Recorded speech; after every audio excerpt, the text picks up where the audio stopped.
Hello, hello, hello, and so we continue our journey in lyrical analysis with White Mountain, the second track from Trespass from 1970.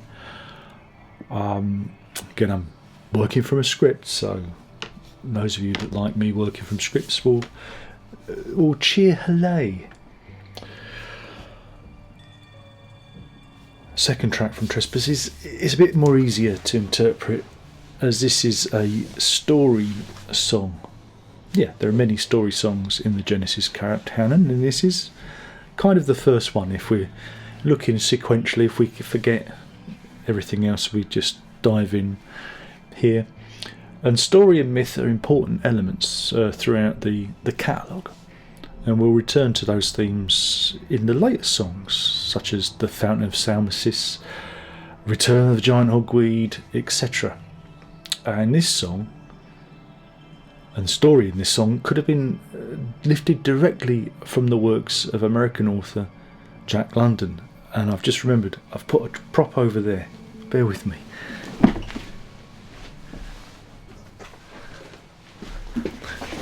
Jack London, he says. I'll edit that out. I probably won't. Yeah, Jack London, he wrote a number of novels. Again, probably best known for Call of the Wild and White Fang. Again, White Fang, that gives away where we're going with this. Those novels are kind of boys' own stories of thrilling deeds and adventure set during the gold rush in the 1890s. Geographically speaking, it's Yukon territory in Canada, Alaska, Canada, that kind of part of the world. And these two novels are almost companion pieces to each other, and it analyses the relationship between man and dog. That's the heart of the story. In the second novel, White Fang, which was published in 1906, London tells a story from the actual perspective of the titular character, who is a half-breed wolf dog, and it tells his various adventures and experiences with both man and nature. His father is a purebred wolf called One Eye, and already we can see that the names from this story and the idea of telling a story from the wolf's perspective have been directly influenced by the work of London. So Genesis, I imagine they would have probably read these at Charterhouse, because I certainly did when I was a kid. I read these stories. I read a lot of things. Thin hung the web like a trap in a cage. The fox lay asleep in his lair.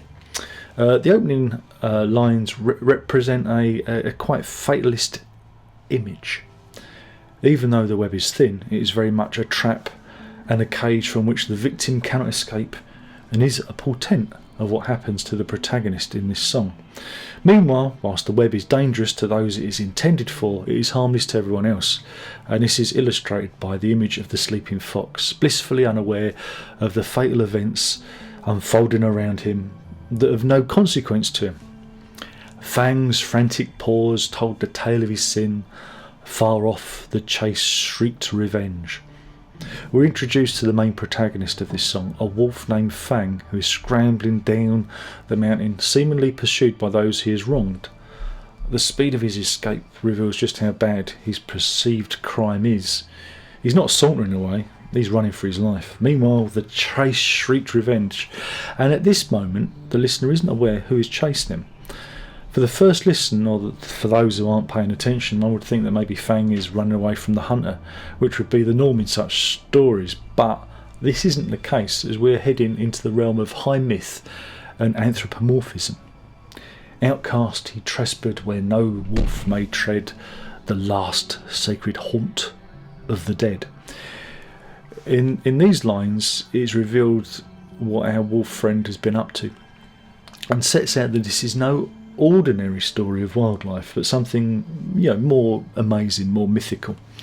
He is an outcast, he is trespassed, and this is possible where the whole title of the album comes from. It comes from this song, and Fang is dared to either by accident or by deliberation break a cardinal wolf's sin and violate a sacred space. It's funny stuff.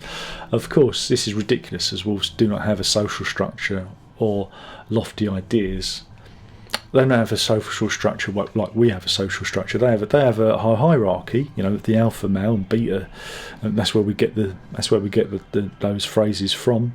Is very much in wildlife. You'll have a male that is stronger, older, wiser than the others, and again he will fail. But they don't have a hierarchy like we have, a social standing like we have, that's based on class and money. They don't have that. They have more. It's more of a visceral thing. And this is where we see our first glance of anthropomorphism occurring in the song.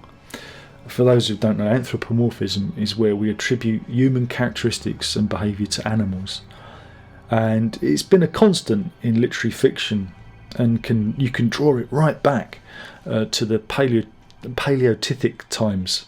I'll get it right, because they discovered in the sculptures of the time of animals with humans with animal heads, wrong way around. This is an ancient form of fiction. The interesting thing here is that it isn't directly obvious at the beginning of the song what is happening, and you have to be directly engaged and aware of the lyrics to take on the meaning that it really is like wolves. This is a story about wolves, because Fang could be a fella, couldn't it? It's not explicitly stated until you get that line. He learnt of a truth which only one wolf may know, the sceptre and crown of the king. In this section we introduce the idea that there being an innate hierarchy in this wolf culture, and that certain truths can only be known by those of higher standing. We often see this in religions or in cults or secret societies. To attain total knowledge you must rise up the ranks, and those who do not know their place will be punished. The last line states that there's also the idea of royalty between this particular wolf pack, and they are developed enough to worship inanimate objects. Again, this is pure anthropomorphism told in a boy's own style. Howling for blood, one eye leads from the pack, plunging through forest and snowstorm. So now we're introduced to the antagonist of the piece, known as One Eye. Again, it's a name directly taken from the Jack London novel White Fang, and although it isn't explicitly explained that he too is also a wolf, we are gathered by information and line leads on the pack that they're the same species, same pack perhaps. And so it's explained that Fang is being chased by his own kind, a society of wolves with their own sense of morality and nobility. They are plunging through the forest in a snowstorm, so we have a sense of speed, of this descent being fast and furious, almost blind in their pursuit, in their quarry. Snow being in their snowstorm, blindness. Steep rose the ridge, ghostly peaks climbed the sky. Fang sped through jungles of ice. These lines paint a picture of the terrain of the misty mountains in the distance and the frozen terrain that our hero or villain, depending on your affiliation, must negotiate. It is an effective piece of scene setting. Hard on his trail, One Eye drew from the pack, an old hero conquered by none. The antagonist, despite leading the pack onwards, peels away from the group. Obviously he has other plans to thwart the errant Fang, and he's standing in the group, and his experience and intelligence is directly spelt out in that line that he's an old hero conquered by none. Steep, far too steep, grew the pathway ahead. Descent was the only escape. And we've got a decision. There's a decision here to be made, up or down, life or death. The funny thing is that animals tend to follow an incline anyway, so downward direction is both natural and provides much needed glimmer of hope for the protagonist. A wolf never flees in the face of his foe. Fang knew the price he would pay. Now, the idea that a wolf understands heroism and the consequences of their actions is more anthropomorphism in action. Though it has been recorded by biologists that animals do have a sense of their own mortality and will happily retreat in the face of defeat when they come up against a stronger opponent, during the mating season, for example. But whatever our hero Fang has done, there's a high price to pay, hence his need to escape from his former peers. One Eye stood before him, with a crown upon his head, sceptre raised to deal the deadly blow. So here we have, in a horror film we call a jump scare. The scene has changed instantly, and immediately it seems like our protagonist is doomed. There's no escape for Fang. We see more anthropomorphism in effect as One Eye has adopted the mantle of the king, for he wears the crown, he's wielding the sceptre as a weapon. Pure fantasy in action. And then there's a proclamation. Fang, son of great Fang, the traitor we seek. The laws of the brethren say this. And there's a lot in this couplet. A lot here. So it seems like even this wolf pack has a sense of procedure for One Eye takes his time to explain to Fang exactly what his crime is. But it's also a narrative device to let the listener in, to explains. It's an exposition dump. It even references his lineage in the wolf pack. He's a son of Great Fang. Though it's interesting to see that there is a patriarchal society of wolves, noted by the use of the word brethren, which is a word for male members of a group. However, the word is used in Christianity to notify all members of a congregation, so perhaps this group is a group of Christian wolves. Perhaps that's the thing. It's anthropomorphism in extremis. But joking aside, I imagine the use of the word brethren came as it sounded suitably formal for this instance. Again, certain words have certain meanings, certain weight, and I imagine in their religious studies at Charterhouse, brethren would have been used by the rector or whatnot. So it would have been in their lexicon that the only king sees the crown of the gods, and he, the usurper, must die. Dramatic stuff. So it's a plot twist. There's a plot twist. See, it seems even though you may have been cheering for Fang, he was the bad guy in all of this. He knew the rules, and he knew that the crown of the gods was out of bounds, but he broke a cardinal sin and must pay the ultimate price. It's totally bombastic and pretentious language in order to evoke high melodrama. And if you read it cold like I'm doing, it's quite funny. All of this is quite funny. If you read it in the cold light of day, it's I've completely spoilt the song for everybody. So yeah, you got a complete 360. Or was it 180? I always get confused. 183. You work it out. So here we have the final confrontation between the pair of wolves, and here it's explicitly explained that we should not have been rooting for Fang, as he was the villain all along because he fought the hero in vain. Yeah. Again, it's explained that One Eye is on the side of good. He's the good guy in this battle. Dawn saw the White Mountain tinted with red. Never would the crown leave again. The finality of the battle is spelt out with the blood of Fang tinting the mountain. He's gone. He's over. He's finished. He's spilt claret everywhere, and it's proclaimed that the crown would never leave again. Now, this does allude to Fang actually trying to steal the crown, and maybe that's what led him to fall foul of the pack. Maybe he was stealing it. He didn't just stumble in and view the crown. It sounds like he was attempting to steal it in that line. It's not a line to throw in, but it could just indicate that the preciousness of the wolf's family jewels. That's it. I've written a joke there. Wolf family jewels. I got a cock joke in. Pretty good. One Eye hid the crown, and with laurels on his head, returned amongst the tribe and dwelt in peace. So with victory comes responsibility and the spoils of battle. One Eye, the actual hero of the song, hides the crown again and wears the laurel crown of victory. So he replaces one crown for another.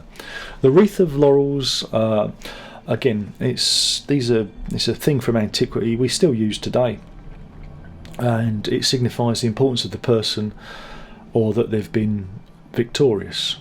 The concept dates back to ancient Greece and Greek mythology, with the god Apollo, who's often seen sporting a laurel wreath on his head, and there's a reason for this, because it comes from the story of Apollo and Daphne, where Apollo is shot with an arrow by Eros, Cupid.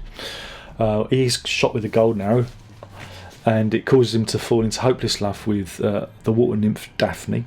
And then Eros shoots Daphne with an arrow of lead, which causes her to be utterly repulsed by Apollo's advances. And so Apollo pursues her, continually. It's just a constant chase until she begs for release. She doesn't want to do this anymore. And of course it's Greek mythology. She gets turned into a laurel tree, because that makes sense. You know what the Greeks are crazy. They're crazy guys. So in order to honour his fallen lover, he decides to render the laurel tree immortal. So that makes it an evergreen. And that's, again, it's a story how the laurel tree is an evergreen tree. You gotta love your Greek mythology. And then he fashions a wreath to wear from the branches of the tree as a symbol of his eternal love. And that has been adopted because Apollo was the patron of sports, the arts. And so if you win in sport or you do well in art, you get the laurel crown or the laurel wreath. And it also took the laurel wreath to be used to symbolically signify an important person or a leader or a hero or someone who's victorious in battle. Again, the Romans took it on as well, you know, and we still have it today. I think Formula One sometimes still brings out the laurel wreath and puts it around the winner's neck. The curious thing about the final line of the song, he says, dropping his book on the floor. Whoops. Do respect the text, Darren. Do respect the text. Respect the text. I'll start again. We'll edit that out. Or I'll keep it in, because it makes this more human then, doesn't it? The curious thing about the final line of the song is the use of the word tribe when referring to One Eye returning to his fellow wolves. Now, I find this quite unusual because normally you use the word pack to describe a collective group of wolves, but in this instance further anthropomorphism is projected onto animals by that word, which you'd normally associate with humans. Tribe is a human word, isn't it? There are no, I mean, you might get a tribe of monkeys perhaps, but that's only because they have human qualities, but normally a tribe would be very much a human word. So then I'm going to move on to the structure of the song.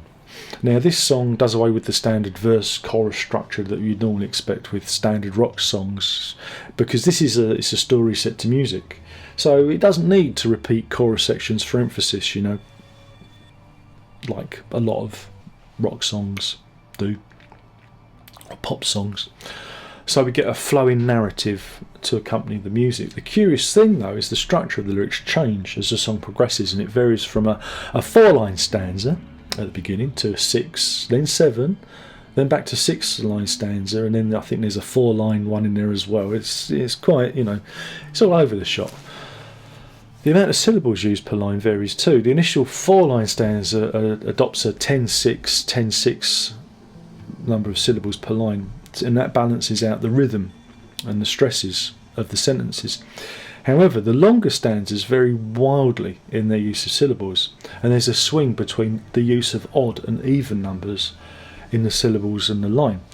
This uneven approach adds to a sense of urgency to the proceedings and pushes the song along at speed. It's teetering. It gives that kind of teetering feel to the delivery. Now, the use of capitalism in the lyrics is quite interesting, and it provides an emphasis and emboldens certain words with meaning.